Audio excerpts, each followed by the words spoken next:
Kaya magkasunlok kami na Alexa, hindi kami nag-away. Bakit?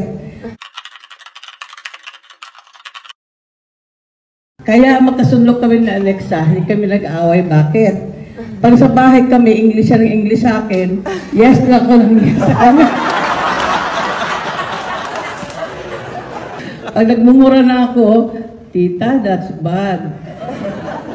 Mabait sa Alexa. Mabait. Nakikita ko sarili ko sa kanya, unang-una. Mahal na mahal niya si Elvis.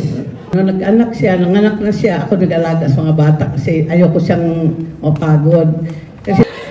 Kaya sabi ko sa Alexa, mahal na mahal ko yan.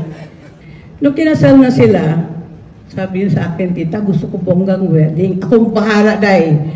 Very expensive, akong bahala, libre lahat yan. Elvis, love you. Alexa, uulitin ko, day. Ako nang bahala sa mga anak mo. Kami dalawa ni Eddie. Mahal na mahal ko sila. Yun lang masasabi ko kasi naubos ng English ng... Hindi pa na ako lagi English pala.